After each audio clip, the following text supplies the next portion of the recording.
और इस रिएक्शन को देखते हुए देखिए अब इजराइल की तरफ से भी स्टेप्स उठाने शुरू कर दिए गए। बंकर में शिफ्ट हुए इजराइल के प्रधानमंत्री, ये बड़ी जानकारी सामने आ रही है। वॉर कैबिनेट के सदस्यों को भी बंकर में शिफ्ट कर दिया गया है। इजराइल पर साइबर हमले के बाद यह फैसला लिया गया है।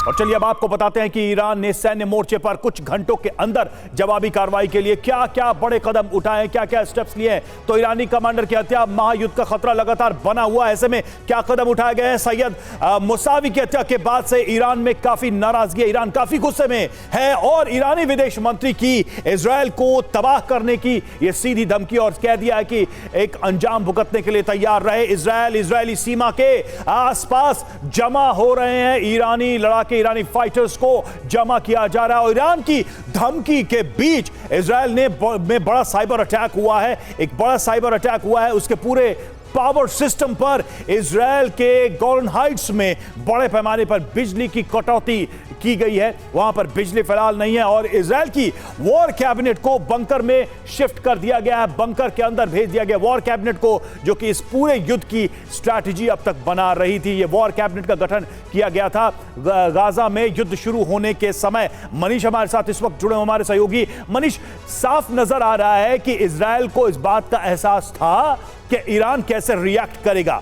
जो मैक्सिमम ईरान की तरफ से रिएक्शन हो सकता है, जिसका डर इजराइल को है, दिख रहा है कि बेंजामिन नेतन्याहू के साथ वॉर कैबिनेट तक को बंकर में शिफ्ट कर दिया गया है। वो प्रोबेबल मैक्सिमम रिएक्शन ईरान की तरफ से क्या हो सकता है? क्या एक खुला युद्ध हम देखेंगे? देखिए, जब सुलेमानी की हत्या की गई थी उस समय ईरान इजराइल पर आक्रमण कर देता, ऐसी संभावना नहीं थी। लेकिन अभी मुसावी के हत्या के बाद ये संभावना बनती है कि ईरान की तरफ से इजराइल के खिलाफ जंग सीधे सीधे हो सकती है। इसलिए नहीं कि मुसावी बहुत बड़े कमांडर थे, बल्कि इसलिए क्योंकि इस वक्त हालात ऐसे हैं जहां पर इजराइल के खिलाफ लगातार ईरान के नेतृत्व में वो तमाम गठबंधन सक्रिय है। अब आप देखिए कि कमांडर मुसावी के मारे जाने के बाद हिजबुल्लाह की तरफ से भी बयान आया है। हिजबुल्लाह ने भी इजरायली एक्शन की निंदा की है और उन्होंने ईरान के प्रति अपना समर्थन जताया, जो कि जगजाहिर है, जो कि साफ तौर पर हिजबुल्लाह ईरान को समर्थन देगा ही, क्योंकि वो उसका प्रॉक्सी अंग है। तो ऐसी स्थिति में संभावना यही है कि ईरान अपनी पूरी ताकत, चाहे वो डायरेक्ट हो या इनडायरेक्ट, वो हिजबुल्लाह और हुती के जरिए इजराइल पर आक्रमण करेगा। इजराइल को भी इस बात की आशंका है, लेकिन बात यही है कि इजराइल को यह पता है कि आज जो हालात बने हैं उसके पीछे ईरान है और इसलिए वो ईरान को बख्शने वाला नहीं है। तो ये एक ऐसे हालात बन रहे हैं जिसमें आपकी शंका वाजिब है कि Iran versus Israel middle east का महायुद्ध शुरू हो सकता है। मनीष लौटेंगे। ब्रिगेडियर विनोद दत्ता हमारे साथ जुड़ चुके हैं। विनोद सर, क्या मुसावी का एसेसिनेशन, मुसावी की हत्या वही घटना है जिसके बाद से ईरान सीधे जंग में कूद जाएगा? आप इस पूरी घटना को कैसे एसेस करते हैं? देखिए, ये काफी टर्निंग पॉइंट साबित हो सकता है इस युद्ध में और इस बात की ईरान को पहले तवक्को थी कि इस तरह की स्ट्राइक होगी। अगर आपको याद हो, जनरल सुलेमान का भी इसी तरह से उन्होंने बिल्कुल प्रिसीशन टारगेट किलिंग की थी। तो ईरान और मुसावी जिस तरह की अपना वहाँ उनकी अपनी स्टैंडिंग है, तो मुझे लगता है ईरान इसको बड़ी सीरियसली लेगा और ये युद्ध में एक टर्निंग पॉइंट साबित हो सकता है। लेकिन सर, कहां तो युद्ध को खत्म करने की बातें कही जा रही थी, कहां तो यह बात कही जा रही थी कि जल्दी से इस वॉर को इजराइल कंक्लूड करे और गाजा में जैसी भी व्यवस्था हो, जो भी रेजिम हो, उसको एस्टैब्लिश करे। लेकिन इजराइल तो बिल्कुल उल्टी तैयारी कर रहा था। उसको पता था कि ये करेंगे तो फिर युद्ध आगे लंबा और खींचेगा, बड़ा होगा। देखिए, इंसर्जेंसी के जो ऑपरेशंस होते हैं, इंसर्जेंसी में उसको खत्म करना या उसको बिल्कुल कंटेन करना काफी लंबा प्रोसेस होता है और ये टाइम इंटेंसिव और कैजुअलिटी इंटेंसिव ऑपरेशंस होते हैं। क्योंकि देखिए, किसी विचारधारा को खत्म करना इतना आसान नहीं है और खासकर हमास जो इतना वेल एंट्रेंच्ड दुश्मन है, उसको समय लगेगा ऑपरेशंस को वाइंड अप करने के लिए। और जो टनलिंग ऑपरेशंस है उसमें बहुत समय लगेगा इजराइल को। तो ये जो ऑपरेशन है ये काफी लंबा खींचना तो बिल्कुल यकीनन था ही। देखिए ईरान में जगह जगह विरोध प्रदर्शन भी शुरू हो गए हैं। सैयद मुसावी की हत्या के विरोध में ये प्रदर्शन हो रहे हैं। इजराइल के खिलाफ लोगों का गुस्सा सड़कों पर देखने को मिल रहा है। ईरान की सड़कों पर इजराइल के खिलाफ लोगों की नाराजगी, प्रदर्शन करते लोग नजर आए सड़कों पर। देखिए रात में ही लोग सड़कों पर उतर गए, हाथों में झंडे और नारे लगाते हुए।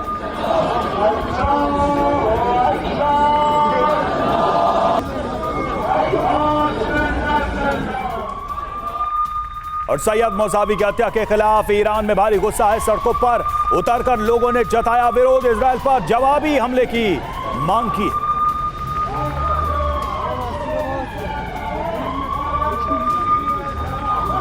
इजराइल पर जवाबी हमले की मांग लोगों की तरफ से की जा रही है और ईरान की सरकार के ऊपर एक दबाव भी अब बन गया है, क्योंकि ये एक तरीके से इजराइल ने सीधे सीधे चुनौती दी है ईरान को, क्योंकि ईरान की तरफ से पर्दे के पीछे से अब तक तो बहुत कुछ किया जा रहा था, लेकिन ये सीधा हमला नजर आ रहा है। और ऐसे में सवाल यही है कि क्या वाकई में ईरान इस युद्ध में सीधे तौर पर कूदने के लिए अब तैयार है? उसको क्या वो वजह मिल गई है जिसके लिए वो सीधे इजराइल के खिलाफ जंग छेड़ देगा?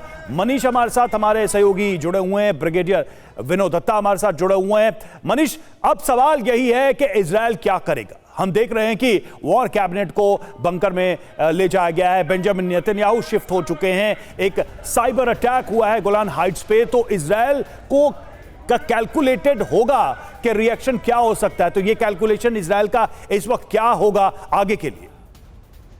बिल्कुल, देखिए, हालांकि कमांडर मुसावी के तुरंत मारे जाने के बाद जो साइबर अटैक हुआ जिसमें बड़े इलाके में इजराइल की बिजली चली गई थी, यानी सीधे सीधे पावर सप्लाई को वहां पर अटैक किया गया था और एहतियात के तौर पर वॉर कैबिनेट को बंकर शिफ्ट किया गया।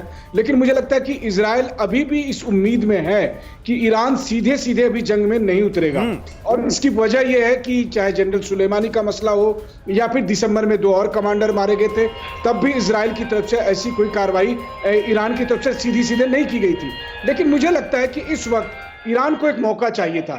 ईरान को लगातार वो मौके इजराइल दे रहा है जहां पर ईरान सीधे सीधे अब इसमें हस्तक्षेप करेगा और अगर ऐसा होता है तो फिर निश्चित तौर पर ये जो जंग है इसकी ज्वाला और अधिक भड़केगी। मिडिल ईस्ट के दूसरे और जो देश है वो इसमें सीधे सीधे इजराइल के खिलाफ आएंगे और वैसे हालात में इजराइल और अमेरिका दोनों के लिए उस पूरे क्षेत्र में मुश्किलें बढ़ेगी। अभी आपने देखा कि कैसे हूती के लिए निपटना अमेरिका के लिए मुश्किल हो रहा है। अब ईरान और शायद इसके बाद वो स्थिति हो जाए जिसको लेकर ईरान लंबे समय से तैयारी कर रहा था कि आसपास के जितने भी मुस्लिम देश हैं वो इजराइल के साथ इजराइल के खिलाफ एक साथ इस युद्ध में कूद पड़े। लौटेंगे आपके पास और देखिए इजराइल पर अब तक का सबसे बड़ा साइबर अटैक हुआ है, जो जानकारी हम आपको लगातार दे रहे हैं। महत्वपूर्ण बुनियादी ढांचों पर यह साइबर हमला हुआ है। इजराइल के कई इलाकों में अंधेरा छाया हुआ है इस साइबर अटैक की वजह से। ब्रिगेडियर विनोद दत्ता हमारे साथ जुड़े हुए हैं। सर, इसमें अब अमेरिका क्या सोच रहा होगा, क्योंकि ईरान और इजराइल के सीधे युद्ध की स्थिति से अमेरिका लंबे समय तक बचने की कोशिश कर रहा था। वो भी ये नहीं चाह रहा था कि उसे सीधे युद्ध में उतरना पड़े, लेकिन अगर ऐसी स्थिति बनती है तो फिर अमेरिका के पास क्या ऑप्शन बचे? देखिए, अमेरिका गौरव ऑलरेडी अपनी पूरी तैयारी करे बैठा है और उसे मालूम है कि ईरान में इस तरह के कभी भी ट्रिगर हो सकता है। और ईरान में देखिए जिस तरह से जन समुदाय या जन उन्माद हो रहा है, तो एक किस्म का वॉर हिस्टीरिया वहां क्रिएट किया जा रहा है। मुझे नहीं लगता कि अभी ईरान को इतना जल्दी में कोई स्टेप लेगा, लेकिन हाँ, उस तरह की भूमिका वहां बनाई जा रही है। वो ये चाहेगा कि जो बाकी लेकिन सर, जो इमेज बिल्डिंग में ईरान लगा हुआ था कि वो इतना ताकतवर है कि वो महाशक्तियों को चुनौती दे सकता है, वो इजराइल को डील कर सकता है, अगर ईरान ने कोई ऐसा स्टेप नहीं लिया तो क्या उस सारी कोशिश पर पानी नहीं फिर जाएगा? देखिए, वो बिल्कुल ठीक कह रहे हैं गौरव आप, लेकिन देखिए, एक तो फोर्स प्रोजेक्शन होता है, दूसरा क्या ईरान इस पोजीशन में है। अगर आप ईरान की जियो स्ट्रेटेजिक लोकेशन देखें तो अमेरिका ने ईरान को चारों तरफ से घेर रखा है। अमेरिकन ट्रुप्स बिल्कुल उसके चारों तरफ 360 डिग्री एनसर्कल किया हुआ है और ईरान को इस बात का पता है और अमेरिका नहीं चाहेगा, क्योंकि देखिए अमेरिका में इलेक्शंस भी हैं, तो बाइडेन साहब नहीं चाहेंगे कि भाई इजराइल के खिलाफ वो जाएं, क्योंकि अमेरिका खुद एक कैपिटलिस्ट कंट्री है और वहां जो यहूदी समुदाय है वो काफी वर्चस्व रखता है, उनकी काफी से है। जी ठीक है। बहुत बहुत शुक्रिया आपका। और मनीष हमारे साथ जुड़े थे, उनका भी बहुत बहुत धन्यवाद। और देखिए, इस बीच आईडीएफ ने गाजा में विमान से पर्ची गिराई है। खान यूनिस छोड़ने का अल्टीमेटम दिया गया है। खान यूनिस से राफा बॉर्डर जाने के निर्देश दिए गए। इन पर्चियों में अगले निर्देश तक घर वापस लौटने की मनाही।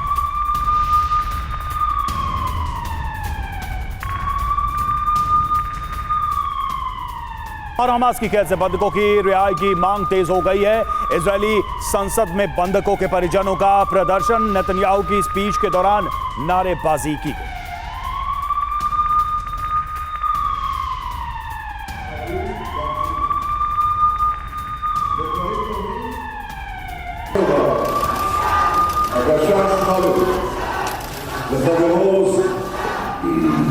तो ये देखिए तस्वीरें संसद के अंदर की, जब नारेबाजी की गई। बंधकों को लेकर लगातार इजरायल की सरकार के ऊपर दबाव बनता हुआ और बंधकों के परिजन बेचैन होते हुए कि कब उनके फैमिली मेंबर्स छूटेंगे हमास की कैद से। और गाजा युद्ध के बीच अरब में एक नई जंग शुरू हो चुकी है। जंग है अरब का खलीफा बनने की। इस रेस में एक तरफ अमेरिका के साथ खड़े मुल्क है तो दूसरी तरफ रूस के साथ मौजूद ईरान और तुर्की। जो सबसे शक्तिशाली होगा उसके सिर अरब का ताज सजेगा। Galibet! Çünkü bu son ordusudur İslam'ın.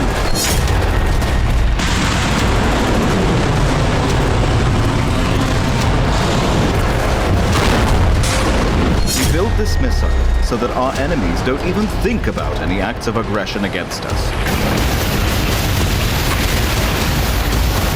अरब में हलचल तेज है। हर घंटे नया बारूदी धमाका हो रहा है। हथियारों की टेस्टिंग हो रही है।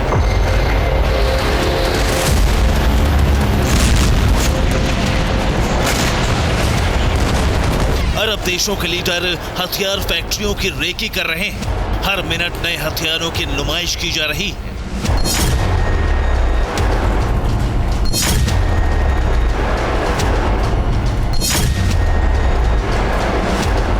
गाजा में चल रही भीषण जंग के बीच ये सारी कवायद, सारी जद्दोजहद के पीछे लक्ष्य सिर्फ एक है। सभी की कोशिश है अरब का खलीफा बनने की, खुद को अरब के सबसे ताकतवर, सबसे असरदार मुल्क के तौर पर स्थापित करने की।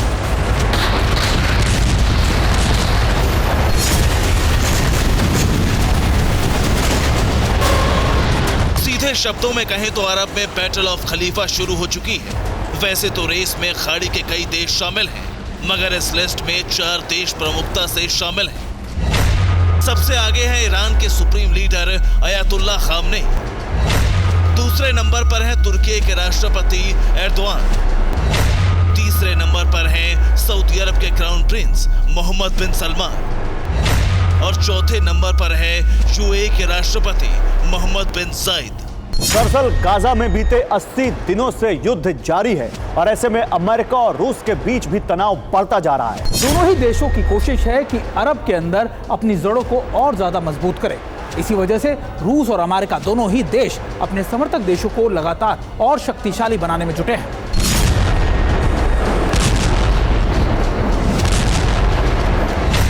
गाजा जंग के बीच जहां ईरान और तुर्की को रूस का पूरा सपोर्ट है, वहीं सऊदी अरब और यूएई के साथ दुनिया का सबसे ताकतवर मुल्क अमेरिका खड़ा है।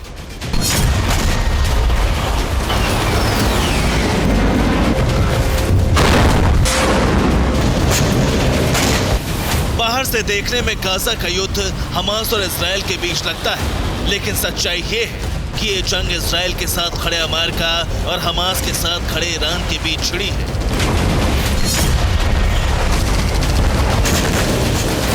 ईरान अमेरिका की ताकत से वाकिफ है।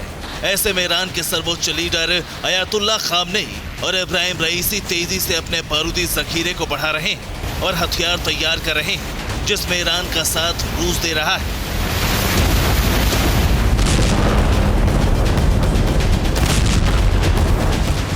ईरान ने अपने तबाही के जखीरे में 2 नए शस्त्रों को शामिल किया है। ईरान का दावा है कि उसकी ये नई ताकत दुश्मन के किसी भी युद्धपोत को समंदर की गहराइयों में डुबोने की ताकत रखती है।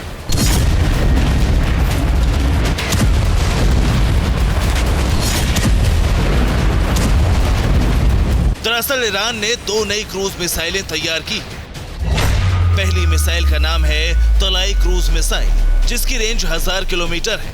ईरान का दावा है कि तलाई एक स्मार्ट क्रूज मिसाइल है जो हवा में अपना टारगेट बदल सकती है। टारगेट को बदलने की क्षमता ही तलाई क्रूज मिसाइल की सबसे बड़ी खूबी है, जिसकी वजह से आखिरी मिनट तक मिसाइल का कंट्रोल ईरानी सेना के पास होगा। आखिरी मिनट तक दुश्मन के लिए समझना मुश्किल होगा कि तलाई किस टारगेट को हिट करेगी।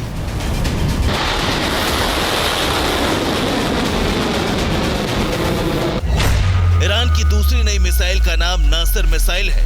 ये एक शॉर्ट रेंज मिसाइल है। नासिर की रेंज 100 किलोमीटर तक है। इसे युद्धपोतों पर तैनात किया जा सकता है। ईरान की बारूदी तैयारी सिर्फ इतनी ही नहीं, बीते 1 महीने में ईरानी वैज्ञानिकों ने कई नए धमाके किए हैं। ईरान कई नए हथियार लॉन्च कर चुका है और ये नए हथियार आर्टिफिशियल इंटेलिजेंस से लैस है। ईरान के AI तकनीक से लैस हथियारों में टॉप पर अबू मेहदी मिसाइल है, जिसकी रेंज 1000 किलोमीटर है। ईरान ने कामान 19 ड्रोन भी तैयार किया है। ईरान का दावा है कि अबू मेहदी मिसाइल और कामान ड्रोन दोनों ही आर्टिफिशियल इंटेलिजेंस से लैस हैं, यानी एक बार दागे जाने पर धमाके की 101% गारंटी है।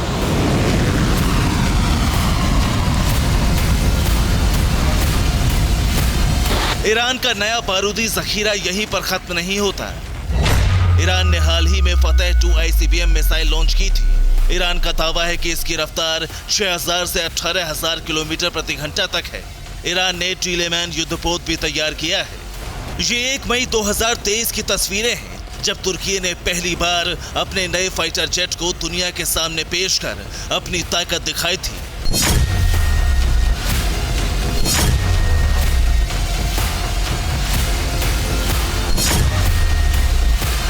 ये तुर्की का 5th जनरेशन फाइटर जेट कान है, जिसे खुद तुर्की ने तैयार किया है।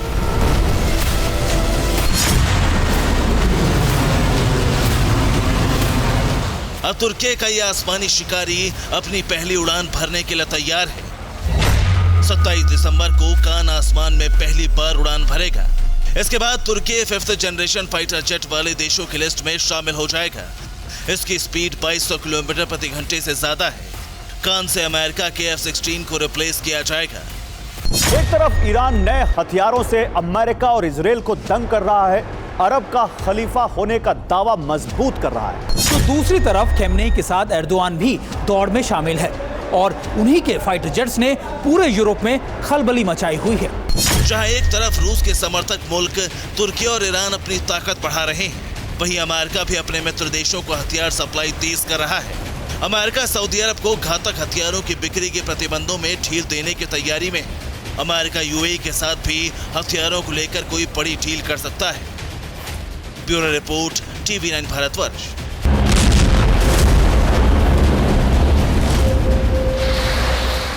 और पिछले 24 घंटे से यूक्रेन पर रूस के ताबड़तोड़ हमले जारी हैं। यूक्रेन में 500 से अधिक सैनिकों की मौत हो गई। सैनिकों की कमी और हथियारों की किल्लत के बीच रूस को अब जीत बेहद करीब नजर आ रही है।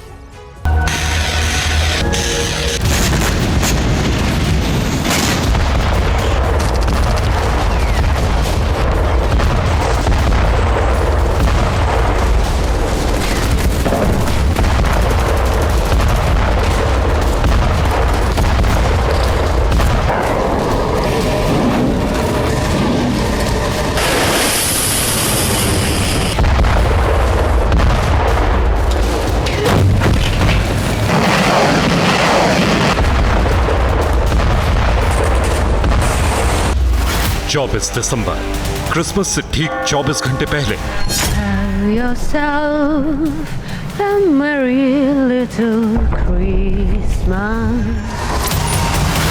पुतिन के प्रतिशोध की ज्वाला में धधकने लगा यूक्रेन।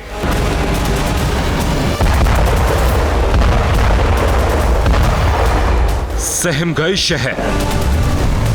ज़ेलेंस्की ने बदली तारीख, बदल दी बरसों पुरानी परंपरा। अब तौहीन की सजा देंगे पुतिन।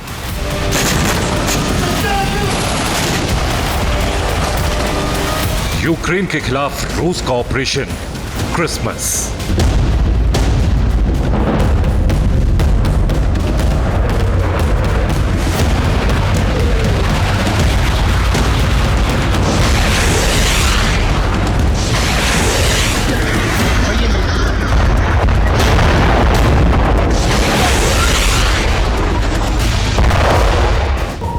यूक्रेन में क्रिसमस पर घंटियों की आवाज नहीं, बल्कि एयर अलर्ट का सायरन गूंजता रहा। गिरजाघरों में नहीं, बल्कि बॉम्ब शेल्टर्स में भीड़ रही। यूक्रेन 24 दिसंबर की रात से दहशत में सहमा रहा। वजह रूस की वो मिसाइलें थी जिन्हें रोक पाना बेहद मुश्किल है।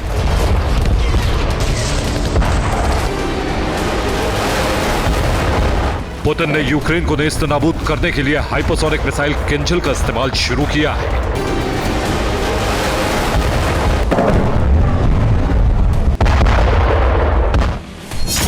किंजल के इस्तेमाल की पहली वजह है यूक्रेन में ज्यादा से ज्यादा तबाही। दूसरी वजह है किंजल को पेट्रियट एयर डिफेंस से गिराने का दावा करना। तीसरी वजह है दुनिया में किंजल की ताकत और दहशत को बरकरार रखना। यूक्रेन में हथियारों की कमी होने के बाद सिर्फ एयर डिफेंस ही कीव की सुरक्षा कर पा रहा है, और पुतिन यूक्रेन के इसी रक्षा कवच को भेद कर तबाही मचाना चाहते हैं। अब से पहले जब जब पुतिन का क्रोध 7वें आसमान को छूता है, यूक्रेन में ऐसी ही तबाही होती है। किंजल के साथ ही बैलिस्टिक मिसाइलों से ताबड़तोड़ हमला हो रहा है।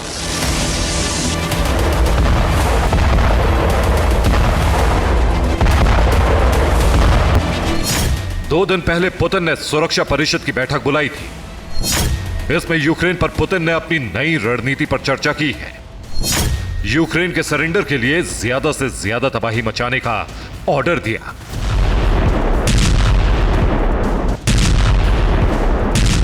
रूस के सीक्रेट बैठक में क्या हुआ, इसका अंदाजा दूसरे दिन से ही मिलने लगा। अब रूस की आर्मी विध्वंसक हमले कर रही है और बैलिस्टिक मिसाइलों से 24 घंटे में ही बहुत बड़ी तबाही मचा दी है। यूक्रेन में बीते 24 घंटे में जो हुआ है, उसे जानकर आप अंदाजा लगा लेंगे कि एक हफ्ते बाद यूक्रेन में हालात कैसे होने वाले हैं। और यूक्रेन ने पुतिन के ऑपरेशन क्रिसमस का जवाब देने की कोशिश की, लेकिन यूक्रेन के 3 हार्म एंटी रडार मिसाइल को इंटरसेप्ट कर लिया गया। रूस ने यूक्रेन के 3 हाइमार्स रॉकेट को भी नष्ट कर दिया, और रूस ने यूक्रेन के 1 नेपच्यून एंटी शिप मिसाइल को एयर डिफेंस से नाकाम कर दिया। भारी हमले के बीच रूस ने 3 सुखोई 27 मार गिराए हैं। इसके अलावा 1 सुखोई 24 को भी मार गिराया, यानी कि यूक्रेन के कुल 4 फाइटर जेट एक दिन में नष्ट हो गए। यूक्रेन की सबसे बड़ी ताकत इस वक्त ड्रोन है, लेकिन रूस ने यूक्रेन के 49 ड्रोन को भी हवा में ही नष्ट कर दिया है। रूस के ताबड़तोड़ प्रहार से कई यूक्रेनी सैनिकों की मौत हुई है। सूमी में 19 यूक्रेनी ठिकाने तबाह कर दिए गए। ज़ैपोरिजिया में 70 सैनिकों की मौत हो गई है, और डोनेस्क में सबसे ज्यादा नुकसान हुआ है। यहां 350 यूक्रेनी सैनिकों की मौत हो गई है, और उधर फ्रांसी लेमन्स में करीब 100 सैनिकों के मरने की भी खबर सामने आई।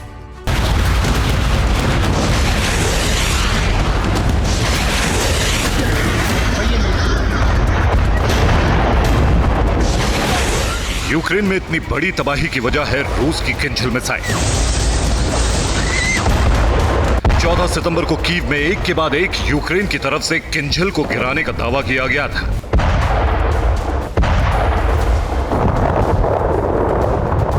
रूस की इस मिसाइल को अदृश्य हथियार कहा जाता है। वजह है इसकी हाइपरसोनिक स्पीड। किंजल की रफ्तार 12,348 किलोमीटर पर आवर है। इसकी रेंज 1500 से 2000 किलोमीटर है। कीव पहुंचने में इसे सिर्फ 2 मिनट का वक्त लगता है। यूक्रेन के पास पलटवार के लिए हथियारों की भारी कमी है, और 24 तारीख से ऑपरेशन क्रिसमस की शुरुआत करने की एक बड़ी वजह है। दुनिया भर में क्रिसमस 25 दिसंबर को मनाया जाता है, लेकिन यूक्रेन क्रिसमस अभी तक 7 जनवरी को मनाता था। ऐसा जूलियन कैलेंडर के आधार पर किया जाता था, जिसे रूस भी मानता है। यूक्रेनी सरकार लगातार रूस की विरासत को त्यागने में लगी हुई है। इसी वजह से यूक्रेन के राष्ट्रपति जेलेंस्की ने अभी ऐलान किया है और नया कानून बनाया है कि अब क्रिसमस की छुट्टी यूक्रेन में 25 दिसंबर की होगी। यूक्रेन का यह फैसला रूस से दूरी और यूरोप से करीबी बनाने का इशारा करता है। यही वजह है कि पुतिन ने 25 दिसंबर को यूक्रेन को क्रिसमस मनाने से रोकने के लिए टैंक, तोप और मिसाइलों से ताबड़तोड़ प्रहार कर दिया। पुतिन 7 जनवरी को क्रिसमस मनाने को लेकर कितने संवेदनशील हैं, इसका सबूत इसी साल मिला था। –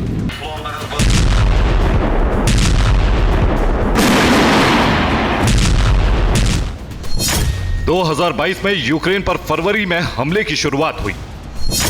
2023 में 7 जनवरी को युद्ध काल का पहला क्रिसमस आया था।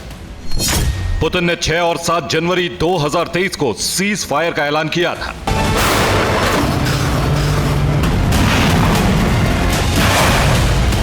पिछले साल जनवरी की 6 और 7 तारीख को यूक्रेन में एक भी धमाका नहीं किया गया था। युद्ध की तबाही के बीच लोगों ने क्रिसमस सेलिब्रेट किया था। लेकिन इस बार क्रिसमस की तारीख बदली तो पुतिन के तेवर भी बिल्कुल बदल गए।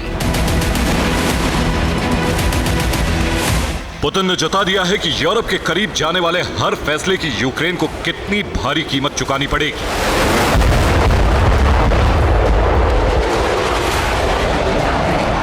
हथियार और सैनिकों की भारी कमी के बीच यूक्रेन के लिए अब रूस के ताबड़तोड़ प्रहार का मुकाबला बेहद कठिन है। हालांकि एक तस्वीर से साबित हो रहा है कि अब यूक्रेन के पास जेट शक्ति वाले ड्रोन हैं। रूस के ब्रादियांस्क की एक छत पर मिले इस ड्रोन की जांच से पता चला है कि यूक्रेन UJ-25 स्काई लाइन को अपडेट कर चुका है। जेट इंजन की वजह से ड्रोन की रफ्तार तेज हो चुकी है। UJ-25 में जेट इंजन की वजह से इसकी रेंज कई गुना बढ़ गई है।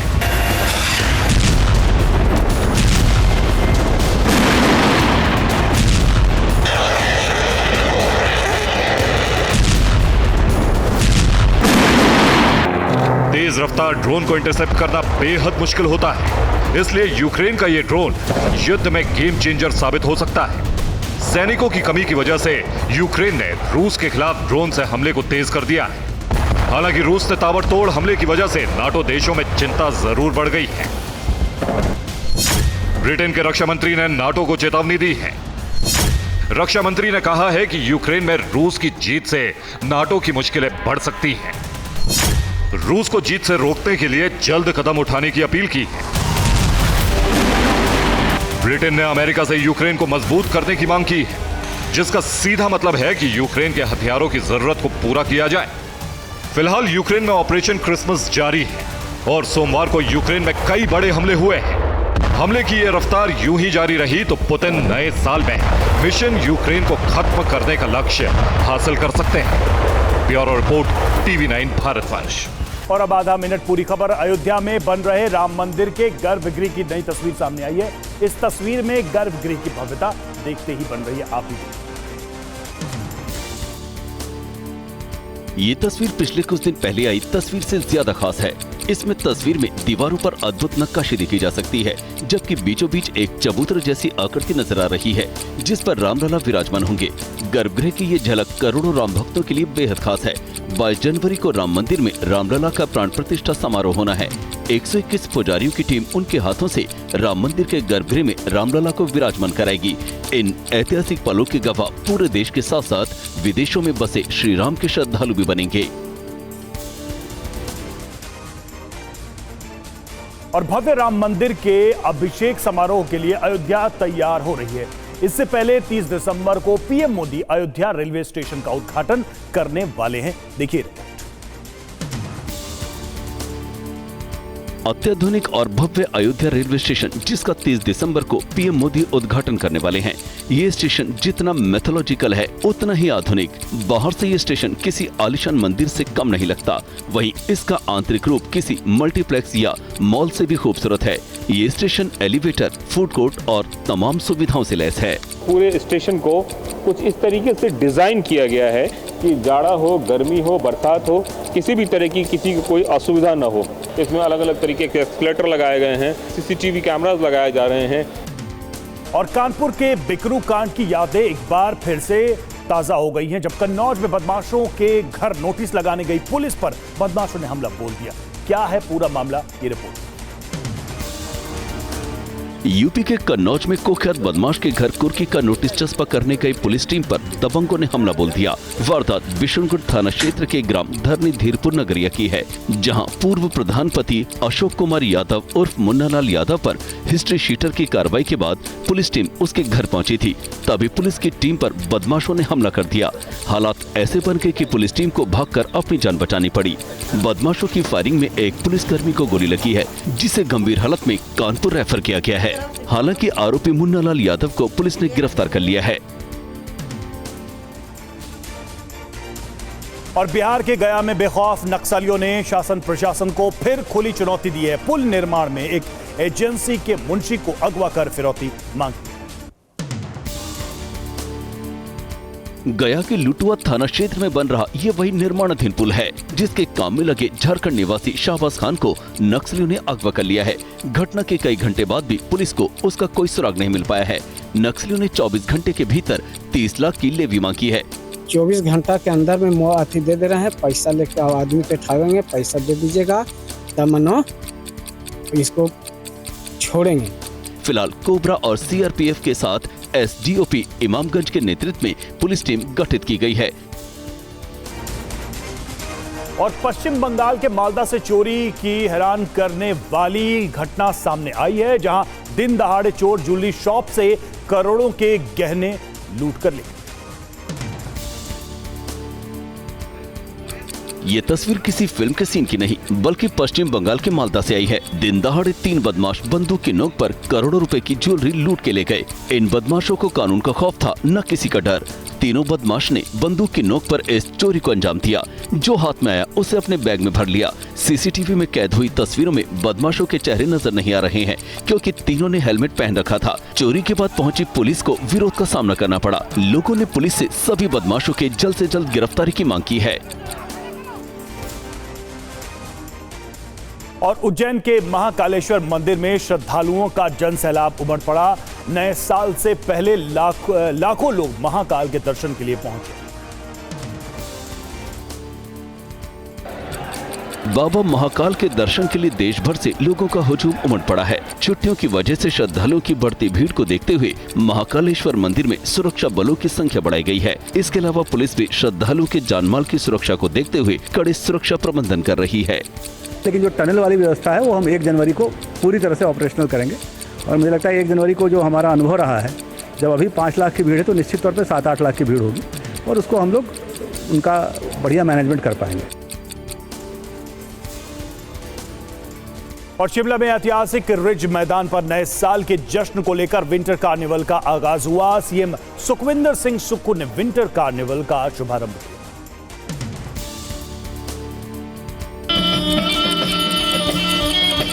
5 जनवरी तक चलने वाले शिमला विंटर कार्निवाल में हिमाचल प्रदेश की लोक संस्कृति के प्रदर्शन के साथ साथ देसी पकवानों के स्टॉल भी लगाए गए हैं। इसके साथ साथ इस आयोजन के दौरान लेजर शो भी किया गया। 7 दिन तक चलने वाले इस कार्यक्रम में हिमाचल के अलग अलग क्षेत्रों की सांस्कृतिक झलक देखने को मिलेगी।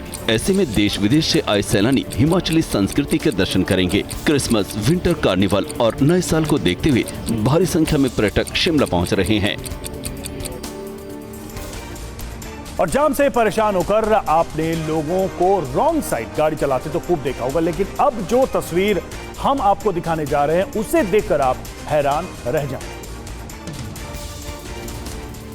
क्रिसमस और नए साल की छुट्टियां मनाने के लिए लोग बड़ी संख्या में हिल स्टेशनों पर पहुंच रहे हैं, जिसकी वजह से सड़कों पर गाड़ियों की कतार लगी हुई है। इस बीच हिमाचल के लाहौल स्पीति से एक हैरान करने वाली तस्वीर सामने आई। दरअसल भारी ट्रैफिक जाम में फंसे एक यात्री ने ऐसा कदम उठा लिया जो उसके लिए बेहद खतरनाक साबित हो सकता था। जाम से निजात पाने के लिए शख्स ने अपनी एसयूवी कार को नदी में उतार दिया और पार करने में सफल भी रहा। हालांकि वीडियो वायरल होने पर स्थानीय पुलिस ने मोटर व्हीकल एक्ट 1988 के तहत गाड़ी नंबर के आधार पर दोषी पर जुर्माना लगाया गया है। और साल 2023 का आखिरी हफ्ता चल रहा है। ऐसे में लोग न्यू ईयर से पहले छुट्टियां मनाने के लिए उदयपुर पहुंच रहे हैं। ये रिपोर्ट।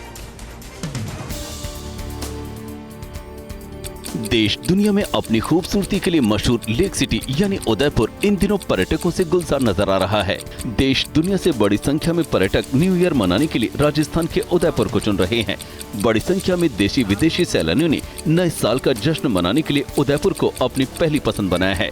नए साल से पहले ही उदयपुर में मेले जैसा माहौल नजर आ रहा है। पर्यटक बोटिंग से लेकर सेल्फी पॉइंट पर सेल्फी लेते नजर आ रहे हैं। पर्यटन विभाग के मुताबिक इस साल पिछले कई सालों का रिकॉर्ड टूट सकता है।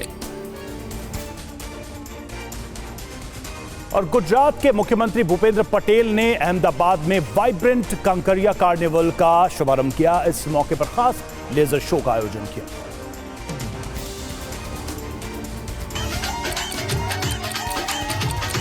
अहमदाबाद में हर साल की तरह इस साल भी 25 दिसंबर से 31 दिसंबर तक होने वाले कांकरिया कार्निवल की शुरुआत हुई।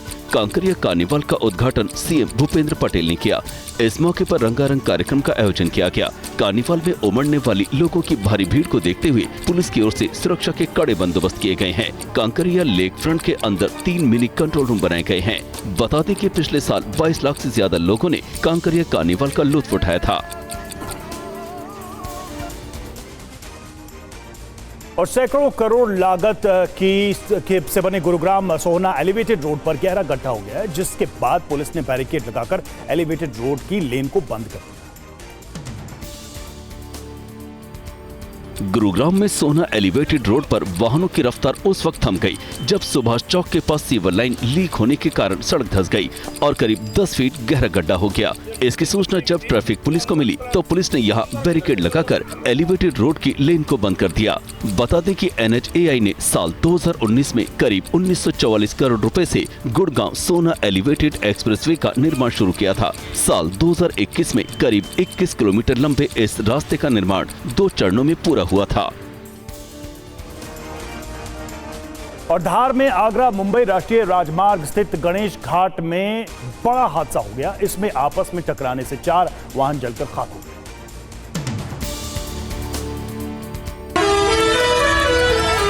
मध्य प्रदेश के धार में भीषण सड़क हादसे में 3 लोगों की जिंदा जलने से मौत हो गई, जबकि कुछ लोग घायल बताए जा रहे हैं। चश्मदीदों के मुताबिक अनियंत्रित ट्राली ने सबसे पहले 2 कारों और एक बाइक के साथ अन्य 2 वाहनों को टक्कर मारी। टक्कर इतनी तेज थी कि धमाके के साथ ही दोनों कारों में आग लग गई। जब तक मदद पहुंचती, वाहनों में लगी आग ने विकराल रूप ले लिया। स्थिति ऐसी बन गई कि राहत और बचाव के लिए राहगीरों को भी वाहन छोड़कर दौड़ लगानी पड़ी, लेकिन तब तक बहुत देर हो चुकी थी। और राजस्थान के उदयपुर में यात्रियों से भरी एक बस में अचानक आग लग गई। गनीमत ये रही कि समय रहते सभी यात्रियों को बस से बाहर निकाल लिया। धुंधुकर जलती बस की ये तस्वीरें राजस्थान के उदयपुर की हैं। जिस वक्त ये हादसा हुआ उस समय बस में करीब 50 यात्री मौजूद थे, लेकिन गनीमत रही कि समय रहते सभी यात्रियों को सुरक्षित निकाल लिया गया। दरअसल ये बस उदयपुर से तीर्थ यात्रियों को लेकर तीर्थ यात्रा के लिए जा रही थी। शहर से रवाना होने से कुछ देर बाद ही बस में आग लग गई। कुछ ही देर में बस में लपटें उठने लगी और आग ने विकराल रूप ले लिया। धुआं इतनी ऊंचाई तक उठ रहा था कि दूर से ही नजर आ रहा था। मौके पर पहुंची दमकल की गाड़ियों ने कड़ी मशक्कत के बाद आग पर काबू पाया।